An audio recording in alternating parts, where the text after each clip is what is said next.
Hi, I'm Ken Parada, and this is Dennis Parada, my father, and we are the co-owners of Finders Keepers USA. A lot of people ask us, what is Finders Keepers, and what do you do? You want to explain? Well, we're professional treasure hunters. We only go after the big ones.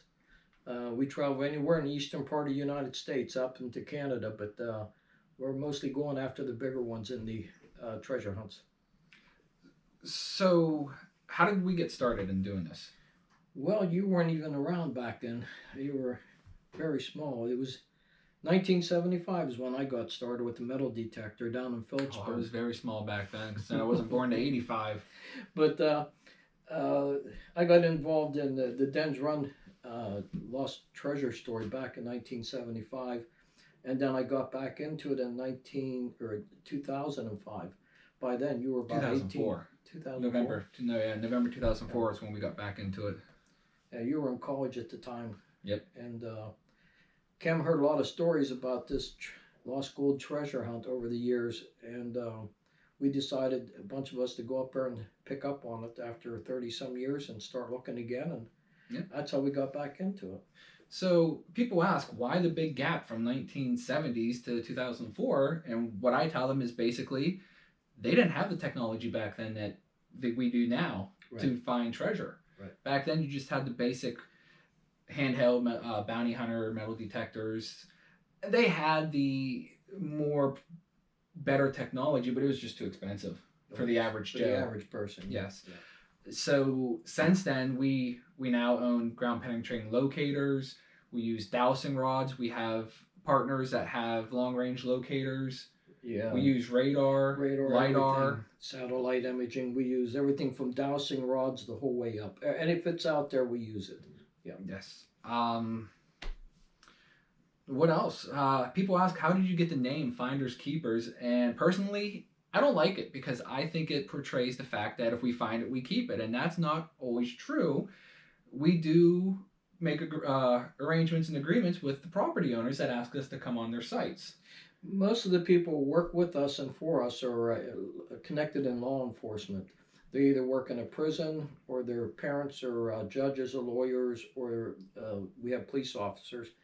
But we do work by the law. But So, what does Finders Keepers? Where did that come from? Well, the law in 1865, finders keepers law, is if you find it on someone's land, they get half, you get half. Exactly. I like that name. I like the ruling on it, so I stuck with it. At the time, we were just a small company, and it just stuck with us. I know Kim's not in favor of it, but because, like I said, I just want people thinking that we find it, we keep it. No. So, and we, some things we find we'd like to have turned into museums and historical societies, and it should be on display and not kept for personal gain. It's our goal for the last 15 years to work with government officials, hit museums, to work with the FBI, government agencies. We've done work with the FBI locating dead bodies, and we've done stuff like that in the past. But and we don't keep those. No. But the main thing is we're good at what we do, but we want to do it legal. That's our main thing. The name Finders Keepers is just a name. That's all it was at the time. Some other questions we get. I'm trying to think off the top of my head here. People always ask, why don't we dig up the gold at Dens Run? Yeah, well, that's another episode. You're gonna have to. You can't save that one. Yep, nope. We're gonna save that for another episode. I can edit this. I can. Yeah. So it doesn't matter. I'm not editing that out. Jeez. So a lot of people ask us, is it just you two, or do you guys have workers? And we have workers, we have friends, we have people that help us out. Partners. How big is the company? We have roughly 15 employees that we use from time to time, but the partnership can grow depending on what site we're on. We have many sites. So if we bring in certain people to help us, they become a partner. If we don't need them at that site, they stick around until we get another site we need them at. But yeah, we can have many partners, many workers on one site, or some of them could be just a few. But 15 is about the average what we have now. I know some people ask, how long does it take us to find treasure? Now that's a good one. You cannot go out and just walk in the woods and find a treasure. You can. That's lucky. On TV, that happens. But honestly, you got to make many trips. You have to follow up in so many leads. Before we even go in the woods, we know exactly where we're going to, what spot within probably 50-foot square radius. We know exactly where we're going before we even go into the woods. The research end of this is big time, or you're just going to waste a lot of time walking in circles. But no, we know what we're doing before we go in the woods. Yeah, but it'll take. Usually, when we go in the woods like that, we start that part on the ground searching. Within a week or two, we'll locate what we want, and then everything else. It could be months, years of gathering artifacts and bringing in other detecting equipment to guarantee what's in the ground.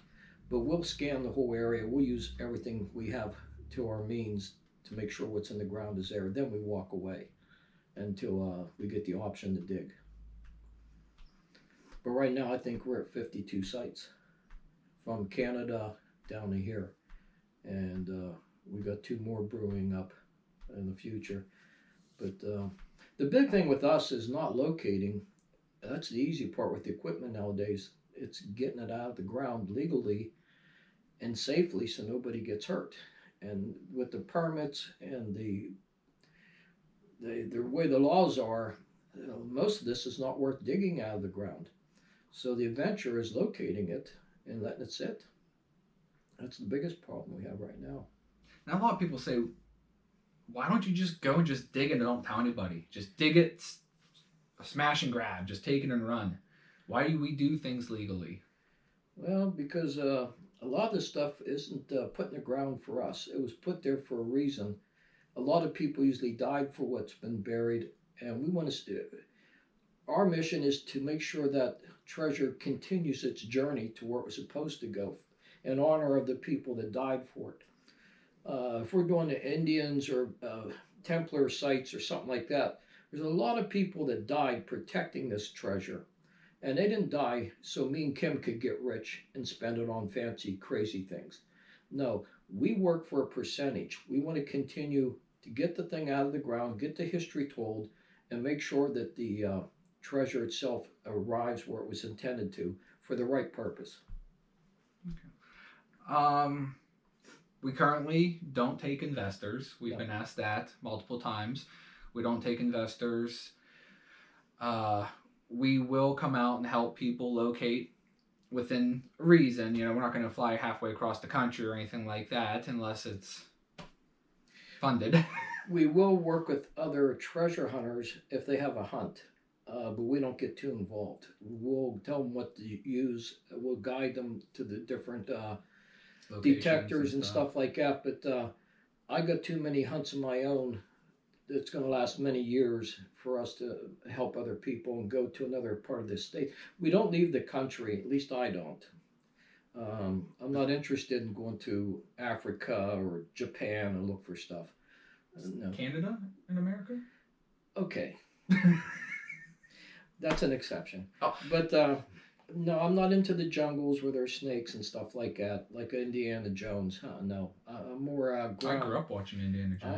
I know. And he wants to go in the ocean, and he wants to dive down where there's no air bubbles and stuff. No, I'm not into that stuff, no. This company's going to just keep evolving into something and keep growing over the years, I'm sure. But one thing is, why would you want to dig something out of the ground? I mean, in our case, like at Den's Run, what would you do with 2.5 tons of gold? Was what I expected at the time, and 9 tons of silver. I mean, everybody says I'd melt it down, I'd do this or that. You can't. You can't melt it down and sell it on the market. You'll be traced. You can't put a bunch of money in a bank account because they'll report it to the IRS. If you start buying a lot of fancy good stuff, cars and houses, they'll think you're in drugs or laundering. They'll get you for something. Then again, if you had 2.5 tons or 9 tons of gold in your basement or somewhere, people find out about it, you're good as dead. You couldn't sleep at nights. Why risk all that when if you do it legally and get a percentage as a finder's fee, then you can sleep at night and spend the money? That's what I'd sooner do. Uh, that's why I got into this business. Material possessions don't last forever, but historical recognition does. Yes. And our name's been tarnished pretty bad from the FBI deal, but we're remedying the situation pretty soon. Anything else? All right. Well, that was a good practice run. I'll hit record now and we'll do that again. Jeez.